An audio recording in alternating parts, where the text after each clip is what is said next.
그 뉴트리언트가 음식 먹었을 때 장에서 이렇게 몸 안으로 글루코즈 이런 것들이 이동될 때 뭐 어떤 채널이 사용되는지 뭐 이런 얘기까지 좀 봤었습니다. 그래서 이런 이제 물질 수송이라는 것들은 멤브레인 통해 수송하는 걸 조절하는 게 굉장히 생명 현상의 유지에서 엄청나게 중요하다라는 것들을 몇 가지 그냥 사례를 통해서 봤고요. 이제 오늘 하는 챕터의 제목은 세포가 이제 외부의 환경에 반응을 한다라는 내용이 되겠습니다. 그래서 이제 어떤 환경에서 주는 어떤 시그널이 있는데 그거를 이제 인지하는 어떤 리셉터가 있어서 거기에 적절하게 반응을 해서 생명 활동을 조절을 하겠죠. 그래서 외부 환경에 대한 리스폰스를 생각을 할 때 단세포 생물 같은 경우에 단세포 예를 들어서 여러분 그 지금 장에 미생물들 막 살고 있을 거 아니에요. 살고 있는데 걔네들 하나 한 마리가 우리 몸에 있는 장의 환경에 노출이 되어 있겠죠. 그렇죠? 하나하나가. 그래서 그 환경에 우리가 뭐를 먹는지 뭐 이런 거에 따라서 이제 그 미생물들이 느끼는 외부 환경이 달라질 겁니다. 그렇죠? 그래서 각각의 싱글셀을 가진 그런 생물체 같은 경우에는 외부 환경에 이제 직접적으로 반응을 하는 거죠. 반응을 해가지고 우리가 적절한 리스폰스를 하면 되겠습니다. 그래서 뭐 온도라든지 영도라든지 뭐 pH, 뭐 톡신, 경우에 메이트 팩터 이런 것들이 이제 주변에 있기 때문에 거기에 반응해서 적절하게 행동을 하면 됩니다. 근데 우리 사람 같은 세포가 여러 개로 있는 이제 생물체는 좀 다 상황이 다른 거죠. 그렇죠? 우리가 예를 들어서 바깥의 온도 뭐 이런 것들은 피부 세포는 인지를 하지만 몸속 안에 깊은 애는 또 다른 그렇죠? 환경을 인지를 하고 있기 때문에 이 스킨 세포 밖에 노출되는 그런 아니면 장의 상피 세포 이런 거 빼고 다른 모든 세포들은 사실은 외부 환경이라기보다는 우리 생물체 안에 있는 환경에 대해서를 이제 반응을 하게 되는 거죠. 그렇죠? 근데 그다음에 얘네들이 세포가 점점 되게 굉장히 많은데 얘네들이 또 각자 자기 맘대로 하면 안 될 거 아니에요. 그래서 어떻게 보면 코디네이션이 필요하겠죠. 그렇죠? 그래서 그런 것들이 세포를 우리 개체를 이루는 수많은 세포들이 어떤 한 방향으로 하나의 목적으로 조금 이동하게끔 하는 그런 조절 작용이 또 당연히 이제 필요하게 됩니다. 그렇죠? 그래서 그런 걸 통해서 이렇게 어떤 호메오스테시스 항상성을 이제 유지하게 됩니다. 그래서 단세포 생물이랑 사실은 이 다세포 생물이랑은 그 조절되는 그런 차원들이 좀 많이 다를 수밖에 없게 됩니다. 그러면은 이렇게 이제 세포들이 느끼는 그런 어떤 시그널들은 굉장히 다양한 종류가 있을 수가 있겠죠. 케미컬도 있을 수가 있고, 빛도 있을 수가 있고, 소리가 있을 수가 있고, 일렉트리컬 임펄스도 있을 수가 있겠고, 뭐 어떤 솔루텐 농도가 있을 수 있고, 압력도 있을 수 있고, 굉장히 다양한 어떤 그런 이제 시그널이 있을 텐데 그거를 인지하는 어떤 이제 리셉터들이 다 존재를 해야지만 그 신호의 변화에 대응을 할 수가 있게 됩니다. 그래서 이런 리셉터가 시그널을 인지를 하게 되면은 다양한 세포 내 어떤 변화를 반응을 유도를 할 수가 있는데 예를 들어서 뭐 세포에서 어떤 리셉터가 시그널을 인지했을 때 일어날 수 있는 세포의 변화를 생각을 하면은 예를 들어서 엔자임 활성이 변할 수가 있어요. 그렇죠? 엔자임 활성이 뭐 올라가거나 뭐 내려가거나 이런 식으로 뭐 반응을 할 수도 있고 또 경우에 따라서는 전사, 그렇죠? 트랜스크립션이 올라가거나 내려갈 수도 있고 아니면 트랜슬레이션이 뭐 잘 되거나 안 될 수도 있고 그렇죠? 뭐 다양한 그런 변화가 있을 수가 있어요. 그다음에 세포의 어떤 퍼미어빌리티 우리 아까 봤었잖아요. 방금 봤었잖아요. 그렇죠? 뭐 어떤 트랜스포터가 뭐 볼티지 게이트 채널 뭐 이런 게 있었고 뭔가 뭐 볼티지가 바뀌게 되면 채널이 열리고 닫히고 뭐 하면서 뭐 퍼미어빌리티가 바뀔 수도 있는 거고 그다음에 어떤 안에 이렇게 이제 베지클 안에 가두어뒀던 단백질이 이렇게 릴리즈가 될 수도 있고 그래서 굉장히 다양한 그런 세포 내 변화가 일어날 수가 있고 이것들이 다 종합돼서 다양한 세포 내 리스폰스가 이룰 수가 있습니다. 예를 들어서 아까 우리 신호가 전달되는 거 이런 것도 이제 여러 가지 변화들이 다 모여갖고 신호라는 거를 만들어내잖아요. 전달을 만들어내는 거고 그다음에 어떤 뉴트리언트를 뭐 대사를 하는 거 이런 것들 그다음에 세포가 뭐 이동하는 거 아니면 세포가 자라고 디비전을 하고 분할을 하고 심지어 죽는 거 이런 것들도 다 그냥 뭐 마음 내키는 대로 하는 게 아니라 어떤 이제 신호 뭐 자라고 그런 것도 사실 뉴트리언트의 정도의 반응이 해가지고 조절을 해야 될 거 아니에요, 그렇죠? 그래서 모든 다양한 이제 신호에 반응을 해서 세포들이 이런 적절한 리스폰스를 하게 됩니다. 그래서 뭐 이런 것들이 뭐 엄청나게 많은 종류가 있겠죠. 수십 많은 엄청나게 많은 종류들이 있을 텐데 우리가 뭐 그거를 일일이 다 알 수는 없겠지만 굉장히 이런 시그널을 인지를 해서 적절한 반응을 하는 요거를 통해서 일단 생명 현상이 안정적으로 그다음에 다이나믹하게 이제 유지가 된다라는 것들을 여러분들이 그냥 생각을 하시면 될 것 같습니다. 우리 이제 인간같이 이제 고등생물 같은 경우에는 이런 감각기관이 있죠, 그렇죠? 감각기관이 있어가지고 우리 5가 5 senses가 있습니다. 물론 이제 뭐 이렇게 유령을 보면 6 sense까지 되겠지만 뭐 일반적인 보통의 인간은 거기까지는 안 가고 이제 5가지의 감각기관을 가지고 있는데 우리가 이제 볼 수 있잖아요, 그렇죠? 포토리셉터 눈에 여러분들이 지금 보고 있습니다. 그래서 포토리셉터가 인지하는 것은 그 시그널이 빛인 거죠, 그렇죠? 빛을 인지를 하는 거고. 그다음에 오디토리 리셉터 여러분 이제 듣고 있죠. 물론 이제 들어도 그런 말이 한 귀로 들어와서 한 귀로 나간다. 그런 표현이 있는데 되게 아주 그런 모습을 보면은 이게 너무 잘 지은 표현이다 이렇게 생각이 들 때가 있는데 듣고는 있는데 이게 그렇죠? 뭔가 집중이 안 되면은 몸을 프로세싱이 안 되면 흘러나가기도 하지만 그래도 들리긴 들리죠, 제 목소리가. 그래서 이제 여러분들이 이제 들을 수가 있습니다. 이거는 이제 시그널이 어떤 바이브레이션, 뭐 진동이 되겠습니다. 그다음에 이제 올팩토리 리셉터는 후각이에요. 여러분 이제 코에 리셉터들 뭐 사람 같은 경우는 한 300여 개의 어떤 리셉터가 있어갖고 걔네들이 이제 다른 케미컬들을 좀 인지를 하는 거죠. 뭐 어떤 케미컬은 리셉터 1번, 3번, 어떤 케미컬은 2, 4, 8 뭐 이런 식으로 해서 이제 다른 리셉터들이 자극이 되면서 그게 최종적으로는 이제 이렇게 어떤 뇌로 전달이 되면은 여러분들이 특정한 냄새라고 느끼게 하는 이제 그런 올팩토리 리셉터들이 존재를 합니다. 그래서 이 올팩토리 리셉터는 이제 공기 중에 있는 여러 가지 그런 케미컬들을 센싱하는 그런 리셉터가 되겠습니다. 그다음에 여러분 이제 혀에는 그 테이스트 리셉터들이 있죠. 그래서 여러 가지 여러분 그 느끼는 맛을 무슨 맛이라고 몇 종류라고 배웠어요? 5종류. 그래서 여기 단맛, 그렇죠? 단맛, 쓴맛, 또 짠맛, 신맛, 또 여기 하나 없는 게 뭐 있어요? 감칠맛, 그렇죠? 우마미라고 하는 감칠맛 뭔지 알죠? 감칠맛 느낌, 그 MSG의 맛이 바로 이제 감칠맛이죠. 근데 그것까지 해서 이제 5개의 어떤 그 미각 리셉터들이 있는데 단맛이라든지 쓴맛 같은 경우는 다양한 이제 몰레큘, 녹는 몰레큘이고 그 짠맛 같은 경우에는 뭐 소디움 같은 게 대표적인 거고 아이언, 그다음에 신맛은 이제 프로톤 같은 걸 느끼는 거죠. 그래서 혀에 이런 이제 리셉터들이 있어서 맛을 느끼게 되는 거고, 바로 리셉터 같은 경우는 우리 뭐 이렇게 우리 오감할 때 이건가? 이것도 줄까? 그치? 오감이 이것도 포함되나요? 헷갈리네 갑자기.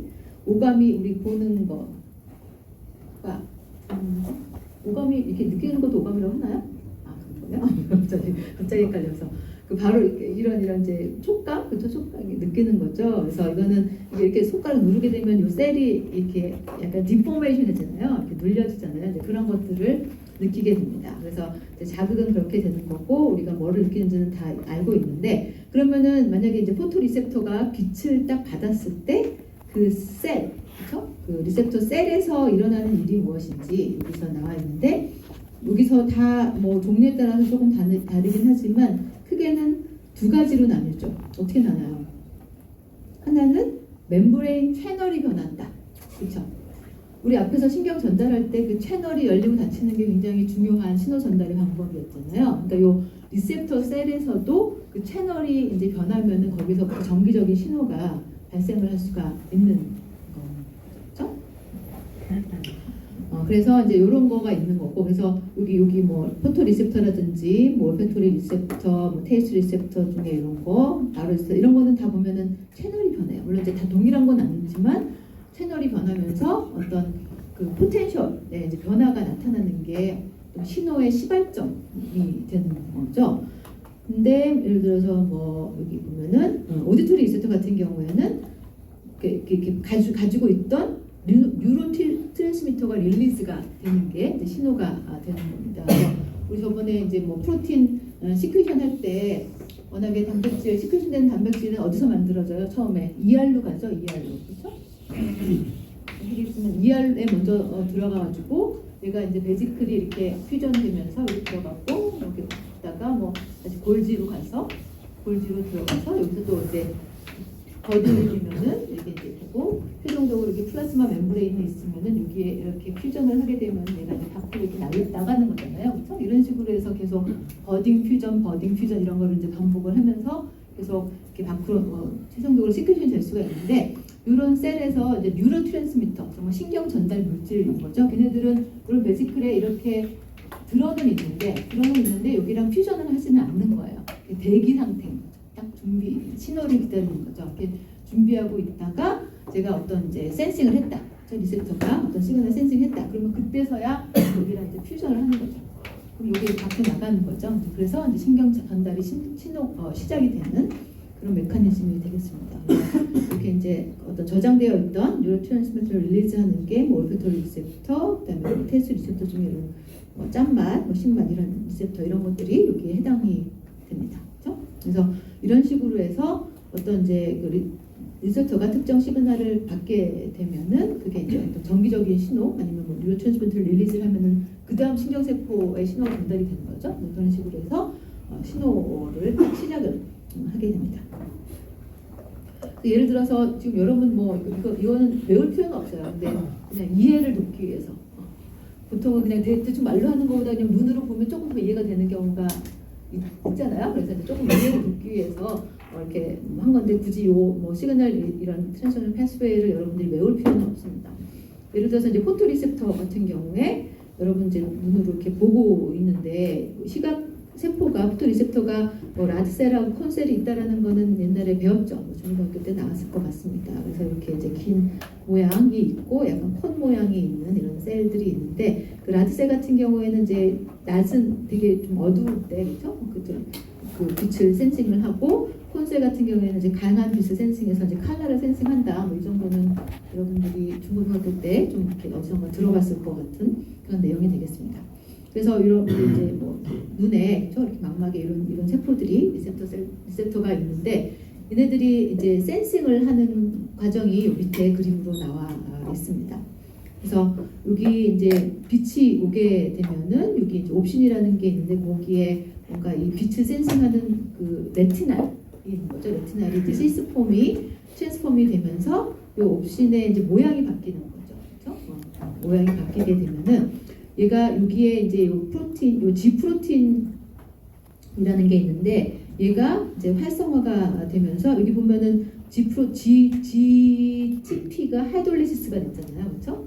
하이돌리시스 되는 뭐 이렇게 이제 액티베이션이 되면서 여기에 뭐 서브유닛이 떨어져 나오고 궁극적으로는 얘가 포스포다이에스터레이즈라는 효소를 활성화를 시켜요.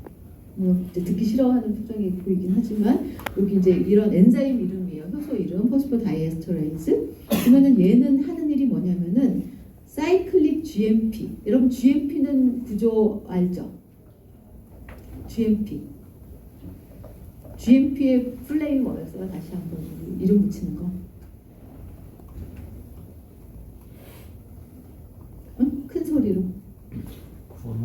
그렇죠. 구아노신 모노포스페이트예요. 그렇죠? 구아노신 모노포스페이트. 뉴클레오사이드 이름을 붙여야 돼요. 구아노신 모노포스페이트인데 걔가 이제 사이클릭하다는 거는 뭐냐면은 그냥 이제 구아닌이 붙어 있겠죠. 그다음에 원래는 이게 이제 뭐 트리프토 O, P,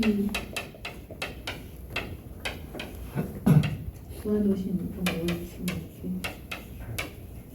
이렇게 되어 있겠잖아요. GMP가 이렇게 되어 있는데 사이클릭한 거는 얘가 이렇게 연결이 됩니다.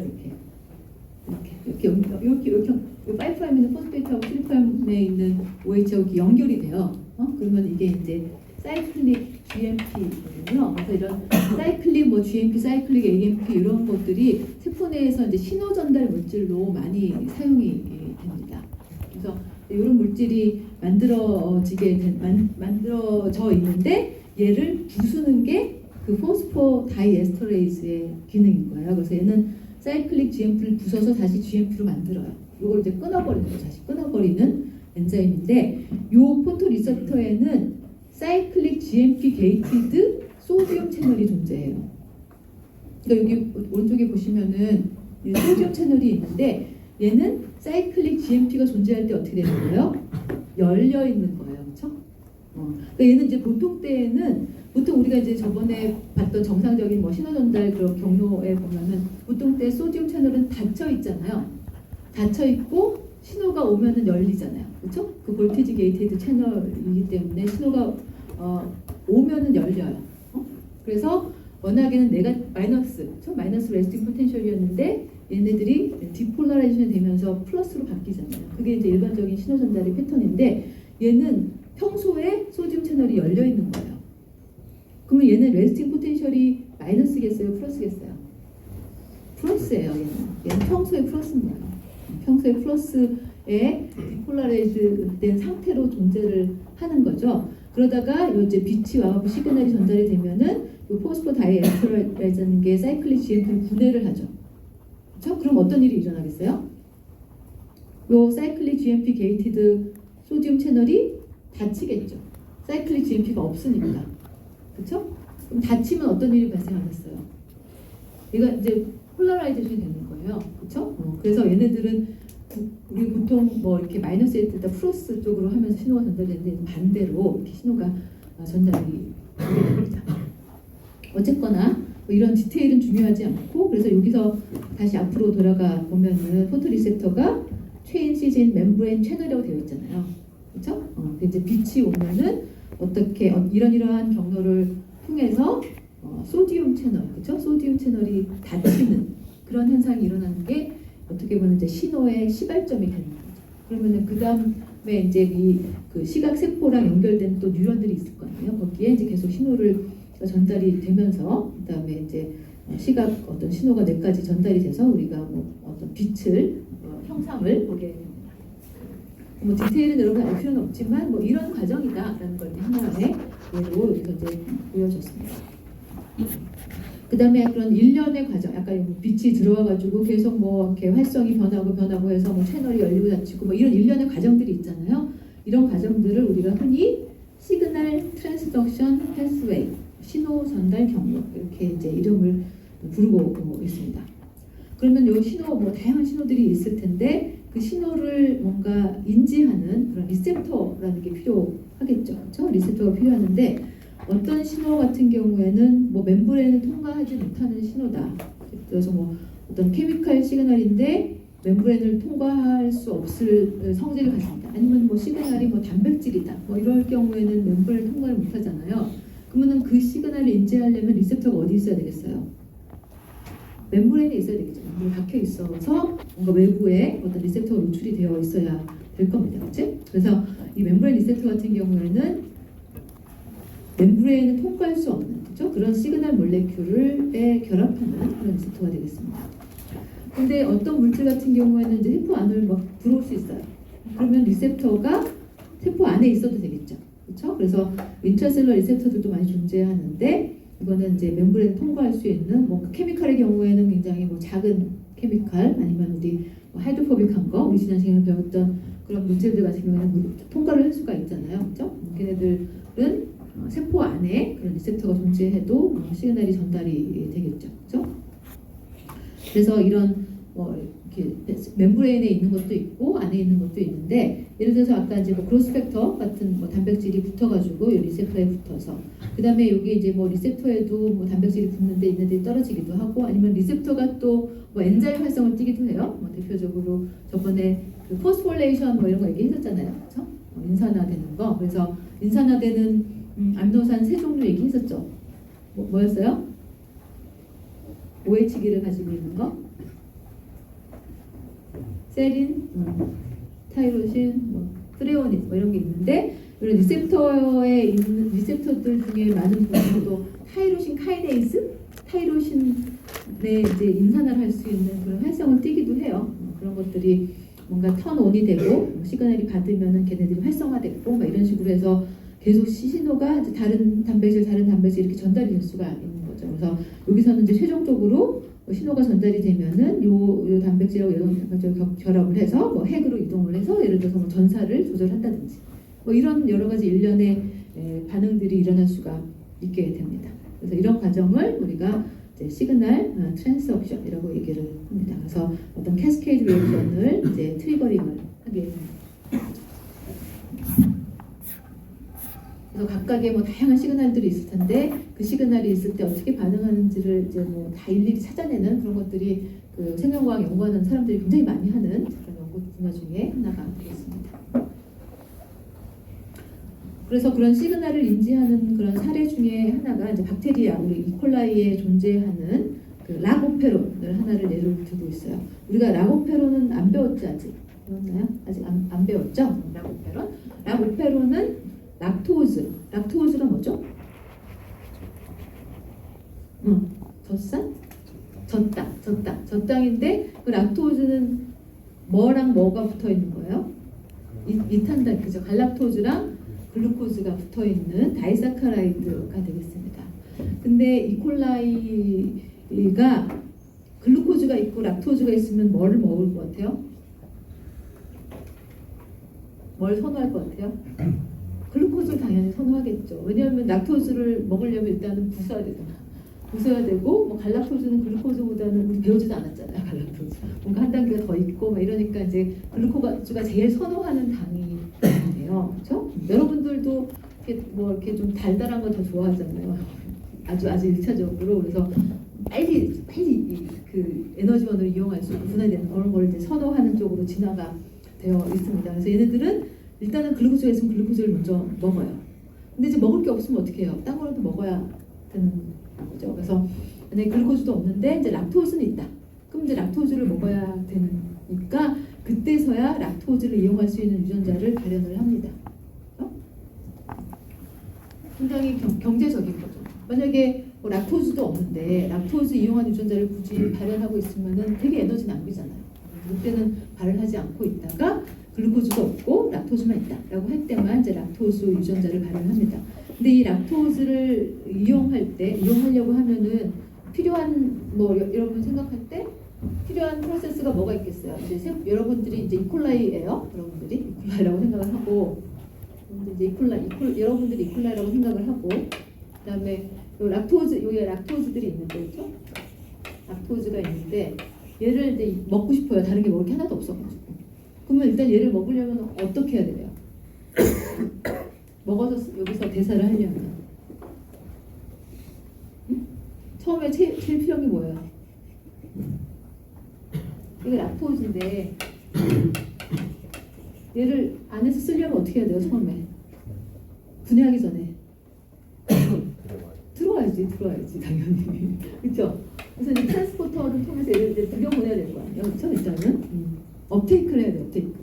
그래서 들어왔어요. 그 다음에 어떻게 하면 돼요? 잘라야 되겠죠. 잘라낼 거예요. 우리 글라이콜리시스 배웠잖아요. 다 이렇게 모노사카라이드로부터 우리가 대사를 할 수가 있습니다. 그래서 이제 갈락토즈랑 글루코즈를 이렇게 잘라야 되겠죠. 그래서 최소한 요 엔자임, 뭐 트랜스포터랑 요 엔자임이 락토즈를 이용하는데 필요해요. 그렇죠? 얘들은 한꺼번에 필요했죠. 같은 순간에 락토즈가 많이 있는 순간에 필요하겠죠. 그래서 이런 유전자들이 하나의 오페론으로 그냥 묶여 있어요. 그렇죠? 오페론이라는 거 우리 배웠잖아요. 오페론이 정의가 뭐였죠? 오페론 배웠잖아요. 프로캐리ոտ은 유전자가 하나씩 전사가 되지 않고 한꺼번에, 그렇죠? 뭐 2개 이상이 어떤 뭐 오퍼레이터라는 게 있어가지고 오퍼레이터에 어떤 레귤레이터가 붙어서, 그렇죠? 한꺼번에 조절이 되는 이런 유닛을 우리가 오페론이라고 했잖아요. 오페론 기억나시죠?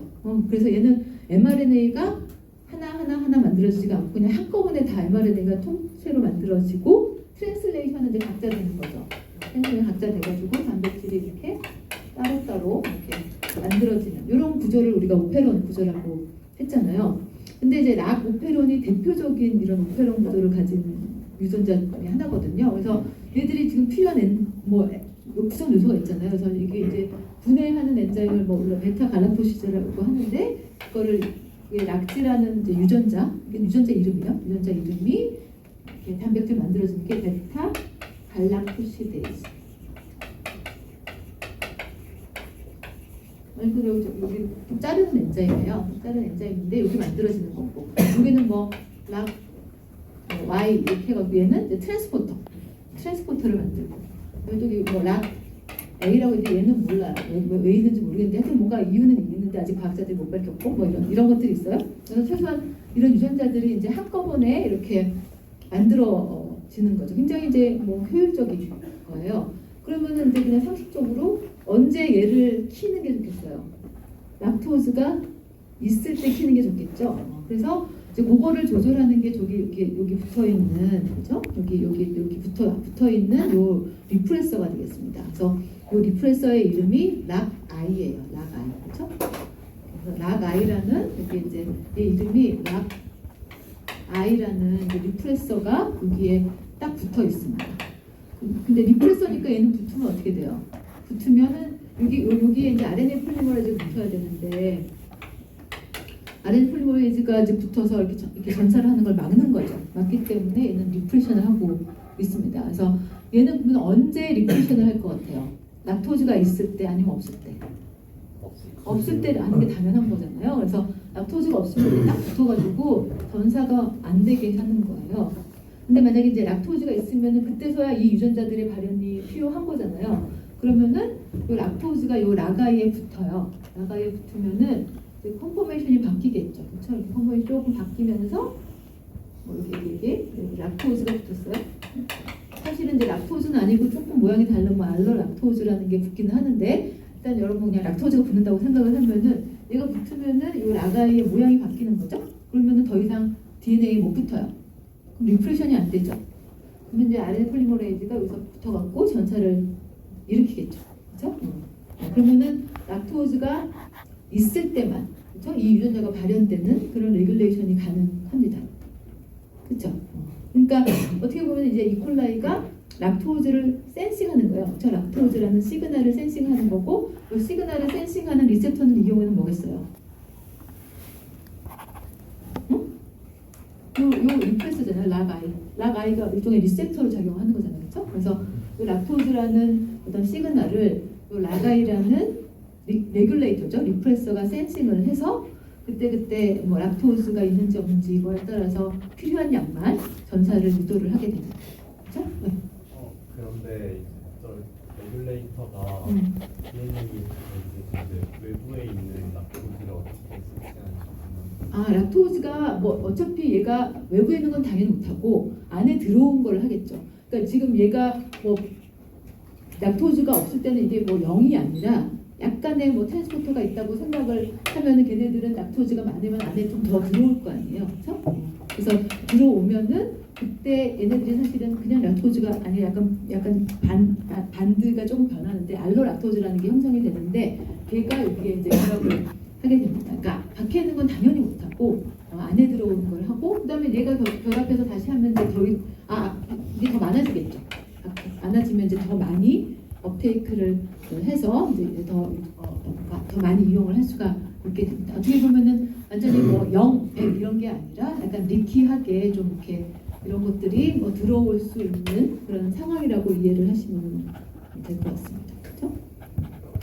당연히 밖에 있는 건 센싱을 못하. 와이파이 이런 거는 없어가지고. 그래서 여기 이제 그런 걸 설명을 하고 있어요. 이 부분은 이해가 되시죠? 그래서 지금 어떤 시그널 트랜스미션 얘기를 하면서 이걸 이제 얘기를 하고 있는데, 그러니까 이제 어떤 환경 조건에 따라서 그렇죠? 락토즈가 있느냐 없느냐에 따라서 이제 유전자를 조절하는 그런 거를 얘기를 하고 있습니다. 그 다음에 나오는 건 이제 트립 리프레서인데 이거는 이미 한번 우리 봤었죠, 그렇죠? 단백질 어떤 구조를 하면서 잠깐 기능과 구조 뭐 이런 거 할 때 잠깐 나왔는데 얘도 마찬가지로 얘도 오페론이에요. 트립토판을 생합성하는 그런 오페론의 그 레귤레이터입니다. 근데 얘는 반대로 아까는 이제 락토즈가 있을 때 턴온되는 게 맞죠, 켜지는 게. 근데 얘는 바이오 신테시스니까 생합성이니까 트립토판이 많으면 세포 내에 많으면 어떻게 하는 게 좋아요? 억제를 하는 게 좋겠죠. 더 이상 안 만드는 게 좋겠죠. 그래서 이제 그런 식으로 반대로 작용을 하고 있습니다. 그래서 보통 때는 얘가 이제 뭐 트립토판이 별로 없다 세포 안에 그러면은 트립알이 DNA에 결합을 하지 않는 거죠. 그래서 트립토판 생합성에 관련된 유전자가 한꺼번에 다 이렇게 만들어지고 있어요. 그래서 트립토판이 많이 생성이 됐어요. 그런데 이제 트립토판이 너무 많이 만들어졌어요. 그러면은 아까 이렇게 떠돌아다니는 갈 곳을 잃은 이제 트립토판 농도가 올라가겠죠. 그러면은 걔가 트립알에 붙으면 어때요? 컨포메이션이 변해서 이변은 DNA에 오히려 붙는 거죠. 그러면은 DNA에 붙어서 얘가 리프레서로 작용하기 때문에 더 이상 트립토판 생합성 유전자가 발현이 안 되겠죠. 그런 식으로 하는데 그것이 너무 세 명이 너무 잘 짜고 있어갖고 갑자기 등장 밑이 어둡진 않아요. 다 보여요. 너무 옆에서 너무 잘 짜고 있어갖고 조금 근데 사실 돌릴 때는 자는 게 낫기도 해요. 다음 시간에 위해서라도 억지로 깨는 것도 괴롭긴 하죠. 여러분들 뭐 저도 압니다. 하여튼간 이렇게 되어 있고 그래서 이거는 이제 박테리아에서 뭐 어떤 뉴트리언트라든지 아니면 뭐 아미노산 이런 것들을 이제 센싱을 해서 필요한 유전자를 뭐 이렇게 발현을 억제시켰다가 켰다가 껐다가 하는 그런 거를 보여주고 있습니다. 그래서 일종의 이것도 이제 케미컬 시그널에 센싱하는 그런 내용이 되겠죠. 근데 우리 이제 사람과 같이 굉장히 이제 고등한 멀티셀러 오가니즘 같은 경우에는 좀 더 복잡한 그렇죠? 그러니까 이제 전체 세포를 한꺼번에 조절할 수 있는 그런 레귤레이션이 필요합니다. 그렇죠? 그래서 코디네이션이라는 표현을 썼습니다. 셀룰러 레스폰스를 코디네이션 할 수 있는 그런 기작이 필요한데 그래서 그게 대표적인 게 이제 호르몬 되겠습니다. 그렇죠? 그래서 호르몬 여기 뭐 그로스 팩터, 뭐 뉴로 트랜스미터 이런 것들이 있는데 뉴로 트랜스미터는 우리 방금 봤었잖아요. 그렇죠? 신경세포랑 신경세포를 연결할 때 그 전달을 하는 아무리 물리적으로 얘네들이 떨어져 있으니까 그렇죠? 세포 두 개가 독립적인 거니까 얘네 두 사이를 뭔가 연결할 수 있는 게 필요하잖아요. 그래서 이제 이런 뉴로 트랜스미터라는 케미칼을 통해 가지고 그 신경세포 간의 그 긴 갭을 이렇게 연결시켜주게 됩니다. 그런 거가 있고 그다음에 이제 그로스 팩터라는 게 있고 이제 호르몬이라는 게 있는데 얘네들의 차이점 뭐냐면 호르몬이라는 거는 어떤 호르몬을 생성하는 특정한 글랜드가 있어요. 그렇죠? 글랜드에서 얘들이 이제 만들어져 가지고 시크릿이 되면은 이제 혈액을 따라서 뺑뺑뺑 돕니다. 온몸에 이제 다 돌다가 그 호르몬에 대한 리셉터, 그렇죠? 리셉터를 가지고 있는 세포에만 작용을 할 수가 있는 거예요. 그렇죠? 아무리 이제 호르몬이 다 혈액을 돌면서 온갖 세포에 다 노출이 된다고 하더라도 리셉터가 없으면은 그 세포는 뭐 호르몬이 있거나 없거나 전혀 상관이 없는 거거든요. 그래서 리셉터가 있는 특정한 타겟 세포에만 이 호르몬이 작용을 하고 얘는 글랜드, 특정한 글랜드에서 만들어진다라는 게 이제 특징적인 거가 되겠습니다. 그 다음에 이제 그로스 팩터는 뭐 특정 글랜드뿐만 아니라 다양한 셀 타입에서 만들어질 수가 있어요. 셀 타입에서 만들어지는데 얘가 이제 만들어진 다음에 얘가 뭐 시크릿이 되는 거죠. 시크릿이 돼가지고 주변에 있는 어떤 이런 세포들한테 자극을 줄 수가 있습니다. 그래서 대표적인 게 어떤 그로스 팩터가 있어요. 셀 그로스 팩터. 특정한 세포의 그로스를 촉진하는 그로스 팩터들이 여기에 있습니다. 그래서 예를 들어서 에피더멀 그로스 팩터. 그러면은 뭐 상피 우리 EGF 많이 들어봤죠. 화장품에도 뭐 EGF 막 이렇게 들어있는데 EGF들은 화장품을 달면은 이렇게 뭔가 상피 세포 같은 게 잘 성장이 촉진돼서 뭐 이렇게 뭐 예뻐진다라고 하는데 거기에 들어있는 EGF는 거의 디텍션하기 어려울 정도로 아주 미량이 들어 있고 경우에 따라서는 약간 펩타이드 같은 형태가 들어 있기는 합니다. 그래서 뭐 그런 것가 있고 그다음에 에리트로포이틴이라는 거 우리 저번에 한번 이거 나왔어요. 에리트로포이틴 여러분들 기억력이 좋은 학생 같은 경우에는 기억이 날 수도 있는데 뮤테이션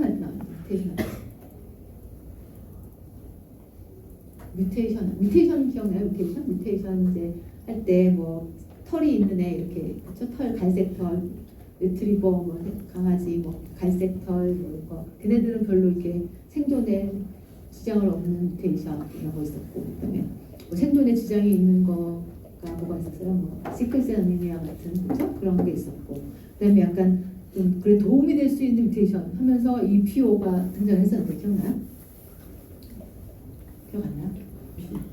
그쵸? 혈액세포, 혈액 적혈구를 막 많이 생성할 수 있게 하면은 굉장히 이제 숨이 안 차잖아요. 그런 사람들은 여기서 뭐 사이클 선수들이 약간 도핑하면서 막 그 혈액도 막 그쵸? 수혈도 막 받고 막 이런 거잖아요. 그래서 근데 요런 그런 그 EPO 리셉터가 좀 뮤테이션이 된 사람은 뭔가 피드백 레귤레이션이 없어갖고 계속 적혈구를 생산을 해가지고 이 사람들은 아무리 뛰어도 숨이 안 차가지고 그런 내용이 있었던 거 기억나세요?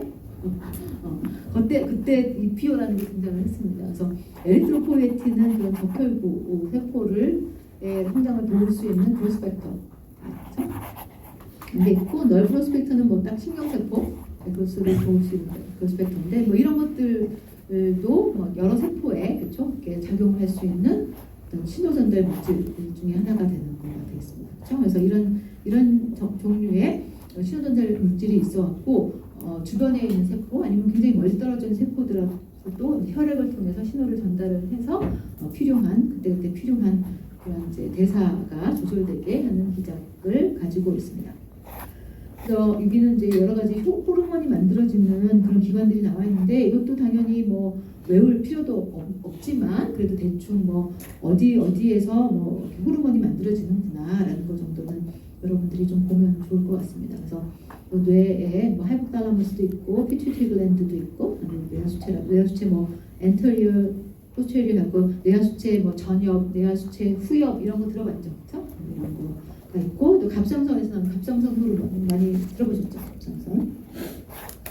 그다음에 또 뭐 간, 뭐 장, 뭐 이런 데서도 이제 호르몬이 나오기도 하고 그다음에 이제 여기 중요한 게 판크리아스, 췌장에서 중요한 우리 배울 인슐린, 그렇죠? 인슐린 같은 혈당 조절하는 그런 호르몬이 여기서 분비가 되고 그다음에 뭐 부신, 뭐 아드레날 글랜드, 부신이라는 게 신장의 부하 뭐 이런 거잖아요. 신장에 붙어 있는 부신 이런 데서도 호르몬들이 나오고 그다음에 스테로이드 호르몬, 난소, 정소 이런 데서 또 만들어지고 그래서 우리 이제 몸에는 특정하게 이런 다양한 호르몬을 만들어내는 글랜드를 가지고 있는 그런 부위들이 이제 존재하고 거기서 다양한 이제 호르몬이 만들어져서 이제 혈액을 따라 돌면서 그 타겟셀에 적절한 작용을 하게 됩니다. 또 테이블이 나와서 좀 싫어했겠지만 그래서 여기 이제 몇 가지 뭐 이것도 다 알 필요는 없는데 거의 사실은 우리가 뭐 상식적으로 호르몬은 그쵸 일상생활에서 이제 여러분 삶이랑 밀접하기 때문에 어느 정도 좀 뭐 알 수 있는 이미 알고 있는 그런 것도 많이 있을 것 같습니다. 그래서 우리 갑상선 호르몬 많이 들어봤죠? 갑상선에서 만들어지는 타이록신 호르몬이 있고 얘들은 다양한 여기 타겟이라는 게 바로 이제 이 호르몬에 대한 리셉터를 가지고 있는 세포를 의미를 하는 거예요. 그래서 다양한 세포에 반응을 해가지고 대사 조절하는 데 굉장히 중요한 역할을 합니다. 그다음에 그로스 호르몬 같은 경우에는 피튜이터리 전역에서 만들어져가지고 이제 성장을 해야 되니까 키가 크고 하는 거니까 뼈, 그렇죠? 간, 머슬 뭐 이런 게 중요할 거 아니에요. 여기에 이제 타겟이 돼서 단백질 생산하고 이제 성장하는 데 도움을 줍니다. 그러나 이거 아까 그로스 팩터라는 게 있었잖아요. 그로스 팩터랑은 또 다른 개념이에요. 그로스 팩터는 다양한 스페시픽한 이제 셀 같은 거를 성장을 촉진하는 거였는데 이제 요 그로스 호르몬은 호르몬이에요. 호르몬 그렇죠? 그래서 뇌하수체 전엽에서 만들어져가지고 온몸을 타고 돌면서 이제 키가 크게 하는데 중요한 역할을 하게 됩니다. 그래서 요즘에 뭐 이렇게 키가 작은 아이들 뭐 호르몬 성장 호르몬 주사도 맞고 막 이러잖아요, 그렇죠? 그런 거가 되겠고. 그다음에 뭐 폴리클 스티뮬레이팅 호르몬, 그다음에 멜라노사이트 스티뮬레이팅 호르몬 이것도 우리 어디서 봤죠, 그렇죠? 멜라닌 만들어내는 거 어디서 봤었고, 그다음에 인슐린 판크리아스에서 만들어서 혈당 조절하는 거 원래도 그거 배울 테고, 글루카곤도 인슐린이랑 이제 반대 작용을 하면서 혈당 조절하는 거고, 소마토스타틴도 판크리아스 만들어져서 이런 이제 얘네들 인슐린 글루카곤 조절하는 거랑 관련이 있는 거고. 그다음에 뭐 ADH, ANH, 알도스테론 같은 건 다 이제 키드니, 신장에서 만들어졌잖아요. 신장에서 만들어져가지고 보면은 어떤 뭐 물을 흡수를 하거나 뭐 소디움 아연을 익스크레션하거나 뭐 이런 식으로 해가지고 약간 삼투압 조절을 합니다. 그래서 삼투압을 조절을 하고 만약에 혈관 쪽으로 물이 많이 들어간다라고 하면 혈압이 어떻게 되겠어요? 혈관이 물이 많이 들어가면 혈압이 올라가겠어요, 내려가겠어요? 혈압이 혈관에 물이 꽉 찼어요. 혈압이 올라가요, 내려가요? 올라가죠. 아니면은 이제 혈관에 물이 줄어들었어요. 그러면은 혈압이 떨어지겠죠. 그래서 이제 근데 이거를 조절하는 게 뭐예요? 상투 현상, 그렇죠? 뭐 이렇게 여기 보면은 예를 들어서 소디움 아이온의 익스크레이션, 이거는 이제 배출인 거야. 소변을 배출하는 게 많아져요. 그러면 물이 빠지잖아요. 물이 빠지면 혈관에 물이 적잖아요. 그러면은 혈압이 떨어지는 거죠. 그래서 이런 식으로 해서 이제 혈압을 조절하는 호르몬들이 여기에 또 있습니다. 있고 뭐 에스트로스테론, 엔드로겐 같은 경우에는 이렇게 오바리나 테스토스테론을 만들어주는 이제 성호르몬이 되는 거죠. 그렇죠? 그래서 뭐 이런 것들이 여러분 우리 뭐 일상생활하고도 밀접한 이제 관계가 있는 그런 호르몬들이고 얘네들이 어디에서 만들어지고 얘네들이 이제 타겟은 무엇인지 이런 것들이 나와 있습니다. 타겟은 다른 말로 하면은 계속 얘기하지만 리셉터, 특정 호르몬에 대한 리셉터가 있는 셀들이 타겟이 되게 됩니다. 그래서 이제 그 호르몬에 대해서도 뭐 디테일하게 하면은 뭐 한도 끝도 없을 테니까 우리가 계속 이제 간단하게만 좀 보도록 하겠습니다. 그래서 호르몬을 크게 이제 그 뭐 어떤 구조에 따라서 분류를 하자면은 프로틴 호르몬, 펩타이드 호르몬. 어차피 뭐 프로틴이나 펩타이드나 아미노산의 세쓰리기는 하지만 이제 우리가 프로틴이라고 할 때 조금 큰 거, 펩타이드 호르몬 할 때 조금 덩치가 작은 거 이렇게 구분을 하고 있습니다. 그래서 이제 프로틴 호르몬은 대표적인 게 아까 이제 휴먼 뭐 그로스 호르몬이 있었는데 얘는 191개의 아미노산 정도로 된 그런 이제 크기를 가지고 있고, 그다음에 여러분 잘 아는 이제 인슐린은 이제 펩타이드 호르몬이 되는 거죠. 그래서 얘는 이제 처음에 만들어질 때는 사슬 하나로 만들어지기는 하지만 나중에 이제 잘리고 이렇게 다이설파이드 반으로 연결이 돼가지고 이런 형태로 만들어지게 됩니다. 그래서 30개, 21개의 어떤 체인이 다이설파이드 반으로 연결되어 있는 이런 형태가 이제 인슐린이라는 호르몬의 구조가 되겠고, 글루카곤도 29개의 아미노산. 얘네들은 이제 펩타이드 호르몬이라고 얘기합니다. 그다음에 아까 뭐 에스트로겐, 안드로겐 같은 거는 스테로이드 호르몬이죠. 우리 앞에서 배웠지만 얘네들은 이제 콜레스테롤로부터 만들어진다라고 얘기를 했었고, 얘네들은 리피드로 분류를 했었어요, 그렇죠? 리피드 분류를 했었고, 그다음에 타이로이드 호르몬은 여기 이제 있지만 이제 타이로신에서부터 만들어지는 그런 호르몬이 되겠습니다. 타이로신이 아로마틱 링을 가지고 있고 이제 OH를 가지고 있는 그런 아미노산 있잖아요. 그래서 타이로신으로부터 좀 데리버티브가 만들어지는 게 이제 타이로이드 호르몬이 되겠습니다.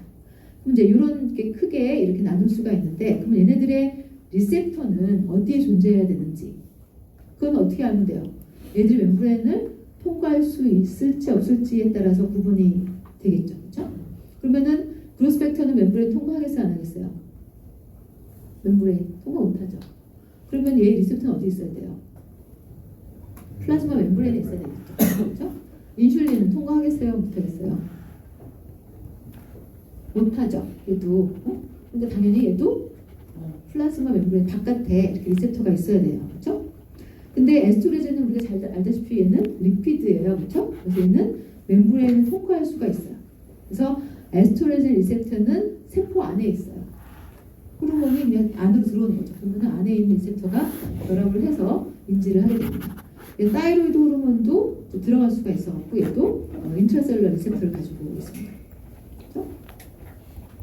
근데 이런 인트라셀룰러 리셉터는 얘 자체가 전사 조절 인자예요. 그래갖고 그래서 에스트로겐 리셉터가 에스트로겐과 결합을 하면은 얘가 그냥 핵으로 가가지고 전사를 조절을 해요. 이런 식으로 해서 어떤 전사 조절 인자로 직접 작용을 할 수가 있습니다. 그래서 이런 호르몬의 구조에 따라서 멤브레인 통과할 수 있는 애, 없는 애가 있고, 없는 애는 당연히 리셉터가 멤브레인에 있어야 되고, 그래서 있는 애는 안에도 있어도 된다. 이런 것을 여러분들이 이제 보실 수가 있습니다. 그 다음에 이제 그 예로 이제 그 글루코즈 혈당을 조절하는 그 호르몬에 대해서 좀 배우도록 하겠습니다. 사실은 여러분 공학생물책 아무도 안 샀죠. 세계는 뭐 초창기 옛날에 처음에는 호르몬 다른 호르몬 아까 이제 혈압 조절하는 호르몬 이런 것까지 다 이렇게 했었는데 의미가 없어가지고 다 빼고 이렇게 혈당 조절하는 호르몬만 이렇게 간단하게 이제 우리가 한번 보도록 하겠습니다. 혈당을 조절하는 게 굉장히 중요합니다. 왜냐하면은 너무 이제 낮아요. 그럼 어떻게 돼요? 여러분들 공부하다가 갑자기 이제 당 떨어졌다라고 하는 느낌이 오면은 뭔가 좀 어렵잖아 사이가. 그러면 이제 이렇게 의식이 희미해지고 뭐 너무 심하면 이제 코마하고 죽음에 이를 수도 있습니다. 당뇨는 그래서 그때 빨리 섭취를 해야 되죠. 그래서 근데 또 그렇다고 이제 너무 많이 먹었어요. 그럼 또 정신이 또 혼미해지죠, 여러분. 그래서 굉장히 뭔가 판단이 흐려지고 공부도 안 되고 그래서 너무 뭐 이렇게 그래서 어떻게 보면 적절한 레벨의 이제 혈당을 유지하는 게 굉장히 이제 중요하게 됩니다. 그래서 여러분 잘 알다시피 혈당을 조절하는 이제 호르몬이 있는데 아까 판크리아스에서 분비가 되는 이제 인슐린과 글루코곤이라는 호르몬이 있습니다. 인슐린은 아까 봤지만 이제 펩타이드 이렇게 두 개가 다이설파이드 연결된 형태가 되는 거고 글루카곤은 하나의 체인으로 되어 있습니다. 얘네들이 하는 일은 반대인데 인슐린은 혈당을 낮추는 역할을 하는 거고 그렇죠? 글루카곤은 반대로 이제 높이는 역할을 합니다. 서로 상보적인 그런 작용을 하고 있습니다. 그럼 이제 인슐린이 어떻게 뭐 만들어지고 작용하는지 좀 천천히 한번 보도록 하겠습니다. 일단 인슐린은 판크리아틱 베타셀에서 만들어지게 됩니다. 췌장의 베타셀에서 만들어지게 되는데 당연히 인슐린이 필요할 때가 언제겠어요? 혈당이 높을 때겠죠. 그렇죠? 혈당이 높으면 이제 인슐린이 분비돼서 혈당을 낮춰야 되니까 뭔가 당이 많다라는 게 어떻게 보면 이제 시그널이 되겠죠. 그 경우에 인슐린이 분비가 되게 됩니다. 근데 인슐린이 이제 판크리아틱 베타셀인데 인슐린이 빨리빨리 이제 혈액이 막 분비가 돼서 막 돌면서 타겟셀에 이제 작용을 하고 혈당을 낮추는 작용을 해야 되는데 그러면은 인슐린이 어떻게 분비가 됐냐라는 건데 이제 두 가지 여기 스파이크가 한 번 있다가 좀 떨어졌다가 또 올라가죠. 그래서 이제 두 가지 다른 기작을 통해서 인슐린이 분비가 되는데 첫 번째 제일 빨리 이제 올라가는 건 뭐냐면은 미리 이렇게 대기를 하고 있는 거예요. 그렇죠? 미리 대기를 이렇게 만들어서 베지클에 만들어가지고 요게 뭐냐면은 인슐린이에요, 그렇죠? 인슐린을 미리 만들어가지고 그냥 베지클 안에 가지고 있는 거예요. 시크리션은 안 하고 아까 뉴로 트랜스미터 이렇게 대기하고 있듯이 그냥 인슐린을 만들어 놓고 그냥 대기를 하고 있다가 여기 이제 글루코즈가 밖에 많으면은 이제 글루코즈가 안으로 막 들어와가지고 농도가 높아질 거 아니에요, 그렇죠? 그러면은 이게 일종의 이제 시그널로 작용을 합니다.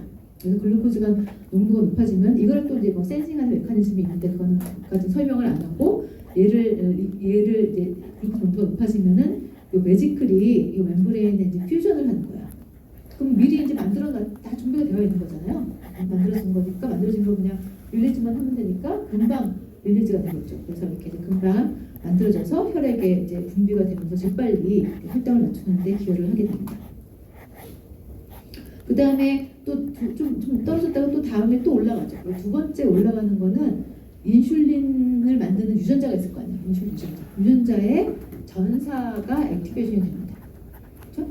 그러니까 지금 미리 만들어 놓고 이제 대기하고 있는 거 다 쓰고 새로 또 만들어야 되잖아요. 그러니까 새로 만드는 것도 지금 많이 필요하니까 어떤 글루코즈 레벨이 높을 때는 그 인슐린 유전자의 전사가 또 올라가서 인슐린이 많이 만들어지는 거예요. 그렇죠? 그래서 그게 두 번째 좀 늦게 올라가는 거는 전사가 증가돼서 늘어나는 인슐린을 표현을 하고 있습니다. 어떤 의미인지 아시겠죠? 아무래도 이제 전사하고 하면 좀 만들고 하면 시간이 오래 걸리니까 빨리빨리 대응하기 위해서 미리 만들어 놓은 걸 먼저 쓰는 거고 그다음에 더 필요할 때 이렇게 이제 전사를 통해서 더 많이 만들어내는 그런 개념으로 보시면 되겠습니다.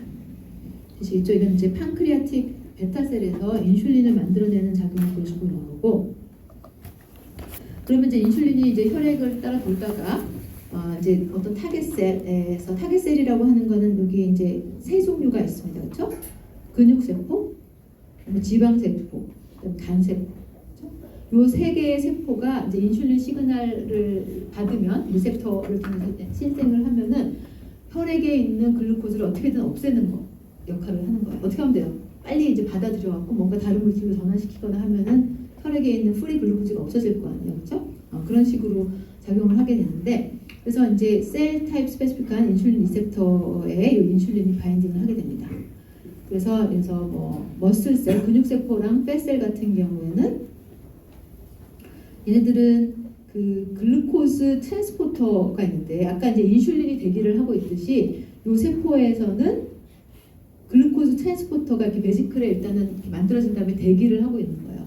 대기를 하고 있다가 요 인슐린이 딱 이렇게 센싱이 됐다. 인슐린이 요 리셉터에 붙었다라고 하면은 요 매직글이 멤브레인하고 퓨전을 해요. 그렇게 되면 어떻게 되겠어요? 멤브레인에 글루코즈 트랜스포터가 막 많이 생기겠죠. 평소에는 없던 게 막 많이 생기겠죠. 그러면 이제 바깥에 있는 글루코즈를 더 많이 업테이크를 할 수가 있을 거 아니에요. 그러면은 외부에 있는 이제 혈액에 있는 글루코즈가 낮아지는 농도가 낮아지는 효과가 있겠죠. 빨리 그 세포 안으로 받아들이는 거라고 보시면 되겠습니다. 그렇죠? 그래서 블러드로부터 그 글루코즈 업테이크를 굉장히 촉진을 하게 됩니다. 그래서 요 만들어지는 이제 글루코즈 트랜스포터의 이름이 GLUT, 글루코즈 트랜스포터 4 이렇게 이제 이름 붙여진 트랜스포터가 이렇게 멤브레인하고 퓨전을 하면서 멤브레인이 많이 이제 노출이 되면서 글루코즈를 빨리 업테이크를 하게 됩니다. 근데 여기 이제 간세포는 없었잖아요. 근데 간세포는 워낙에 이제 평소에 계속 글루코즈를 좀 많이 받아들여야 되기 때문에 얘는 인슐린하고 상관없는 글루코즈 트랜스포터가 항상 발현이 되고 있습니다.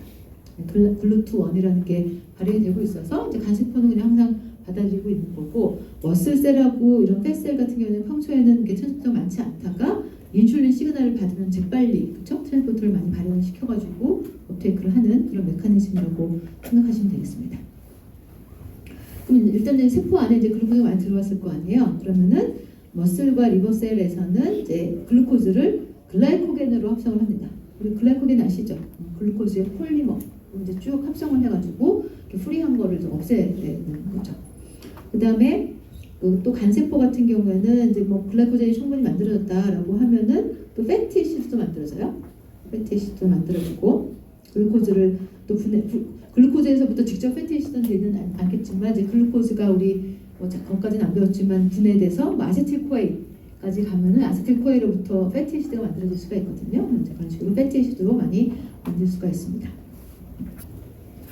그 다음에 얘가 이제 그 팻은 궁극적으로는 팻셀에서 만들어지는 거죠. 팻셀에서 만들어지는데 이 패티시드가 이제 팻셀로 이동을 해가지고 글리세롤과 합쳐져서 팻셀에서 이제 팻으로 저장이 되는 거죠. 그래서 혈액에 뭐 잉여의 글루코즈가 많으면은 이제 인슐린이 분비되고 궁극적으로는 근육세포, 간세포에서 이제 글라이코겐이 만들어지고 팻셀에서는 팻이 만들어지는 거죠.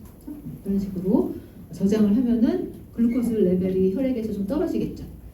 그런 식으로 조절을 하게 됩니다. 이거는 이제 똑같은 내용인데 다시 한번 그림으로 정리한 것을 보시면 되겠습니다. 이 인슐린의 타겟셀은 머슬, 팻셀, 리버셀이 있고요. 머슬하고 팻셀은 아까 이제 인슐린 시그널이 오면은 요 글루트4라는 그죠? 글루코즈 트랜스포터를 멤브레인에 많이 노출을 시키게 되는 거고, 업테이크한 글루코즈는 머슬셀에서 하고 리버셀에서는 글라이코겐, 그렇죠?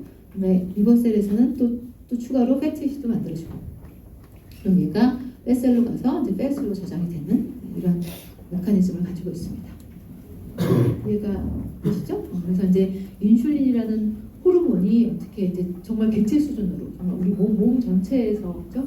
혈액에 있는 그런 글루코즈를 어떤 다른 세포로 이동을 시켜가지고 혈액에 있는 글루코즈 레벨을 낮추는 그런 역할을 하는 것을 여러분들이 확인을 할 수가 있습니다. 그다음에 글루카곤은 이제 반대 역할을 하는 거예요. 그래서 얘는 오히려 글루코즈 레벨이 낮을 때 분비가 되고, 얘도 마찬가지로 그런 글루카곤 리셉터에 이제 결합을 하겠죠. 그래서 얘는 반대로 해야 되니까 이제 리버나 팻셀에서 어떻게 하면 돼요? 얘는 이제 글루코즈를 더 만들어내야 되겠죠. 그렇죠? 지금 글루코즈가 낮을 때 글루카곤이 분비가 되는 거니까 아까 축적해 놓은 뭐 글라이코겐 아니면 팻 이런 거를 다 분해를 해야 되겠죠. 분해를 해가지고 다시 에너지원을 만들어내는 역할을 하는 게 글루카곤의 역할이 되겠습니다. 그래서 글루카곤 같은 경우 아까 이제 글라이코겐 신테시스를 억제를 해야 되겠죠. 반대로 폴리머를 만드는 걸 억제를 하고 얘를 분해하는 거를 이제 촉진을 하고, 그래서 글루코즈가 많이 릴리즈가 되고 팻셀에서 또 마찬가지로 팻을 분해를 해서 에너지원을 많이 공급을 하고 이제 이런 역할을 하게 됩니다. 그래서 100ml의 이제 플라즈마에 80에서 100mg의 이제 글루코즈가 있는 게 정상이어서 이제 이 정도 수준으로 적정하게 유지하기 위해서 너무 많으면 뭐 인슐린 분비, 너무 적으면 글루코즈 분비 이래가지고 적정 레벨을 조절한다라는 내용이 되겠습니다. 그렇죠? 다 우리가 봤던 그런 내용이 되겠습니다. 그다음에 이제 이런 조절이 잘 안 되면 이제 병이 생기는데, 그래서 혈당 조절이 안 되는 병이 뭐예요? 당뇨병이죠. 다이아비리스가 되겠습니다. 그래서 다이아비리스 멜리터스라고 얘기를 하는데 이거는 어원을 보면은 다이아비리스 같은 경우에는 그리스어로 excessive한 urination, 소변 양이 많아지는 거예요. 멜리터스는 한이, 말 그대로 당뇨죠. 달콤한 소변이에요. 그죠? 당뇨병. 그래서 달콤한 소변이 많아지는 병이 되겠습니다. 당혈당 조절이 안 되면은 어떻게 되겠어요? 혈액에 당이 많으니까 삼투압에 의해서 그렇죠? 많이 물이 갈 거 아니에요. 그래서 소변이 많아지고 당이 많으니까 당연히 소변이 달겠죠. 그렇죠? 그래서 이제 당뇨가 되겠습니다. 그리고 뭐 블러드 글루코즈를 이제 조절 못하면은 지금 얘기했던 거죠. 지금 다 얘기했던 내용이 되는 거고. 그래서 이제 이런 다이아비리스의 타입이 타입 1, 타입 2가 있는데 타입 1은 이제 주브나일 타입이라고 해서 이제 인슐린 디펜던트한 그런 당뇨병이 되겠습니다. 그래서 얘는 인슐린을 못 만드는 거예요. 그래서 이거는 그 판크리아틱 셀에서 그 오토이뮨 디지즈 이런 거 들어갔죠. 자가 면역. 자기 판크리아틱 셀을 자기 항체가 공격을 하는 거예요. 자기 건데 또 그러면은 판크리아틱 셀이 이제 문제가 생겨가지고 인슐린을 못 만들어서 생기는 당뇨병이 타입 1이 되는 거고, 타입 2 같은 경우에는 인슐린 리지턴트 또는 뭐 넌 인슐린 디펜던트 다이아비리스라고 해가지고 얘는 인슐린을 만들긴 하는데 반응이 못하는 뭐 이런 거고, 사실 대부분이 타입 2가 되겠습니다. 그리고 밑에 거는 뭐 그냥 무시해도 될 것 같아요. 뭐 이렇게 인슐린 프로듀스 이런 거에 이제 뭐 이렇게 캔서가 생겨도 당뇨가 생길 수 있다 이런 거 되겠습니다. 그래서 이런 바이오텍이랑 관련해서 또 이제 되게 중요한 게 우리 이 사진 처음에 보여줬죠, 우리 첫 시간에. 그렇죠? 그래서 이 허버트 보이어라고 해서 이게 이제 워낙에 그 리코mbinant DNA 테크놀로지를 개발한 두 사람 중에 하나인데, 이 사람이 그 지넨텍이라는 회사를 세웠어요, 그렇죠? 지넨텍은 뭐 어떻게 보면 최초의 바이오텍 회사를 세웠는데, 이 바이오텍 회사에서 만들어낸 게 바로 이콜라이에서 그 리코mbinant 인슐린을 만들어낸 게 거의 처음에 프로덕이었습니다. 그래서 그 전에는 이런 다이아베티스 치료를 하려면 이제 인슐린이 필요한데, 인슐린을 만들어내려면은 엄청나게 많은 뭐 돼지하고 소의 판크리아스를 일단 산더미처럼 쌓아가지고 거기서 막 추출을 하는 거예요. 그래봤자 조금 나오고 하니까 엄청 비쌌겠죠. 근데 이제 이거를 제조합 DNA 기술을 이용해서 이제 이콜라이에서 만들어가지고 대량 생산을 할 수가 있어가지고 굉장히 이제 성공적인 그런 걸 했는데, 사실 요즘에는 이제 이스트에서 대부분 이콜라이보다는 이스트를 이용해서 제조합 인슐린을 만들고 있습니다. 그 위고비 만드는 유명한 회사에서 주로 많이 요거 인슐린을 요즘에 리코멘트 인슐린 만들고 있습니다. 그래서 이런 것들도 뭐 바이오텍하고 굉장히 이제 뭐 역사적으로 연관이 되어 있는 그런 내용이 보실 수가 있겠죠. 네. 오늘은 여기까지 하고, 네.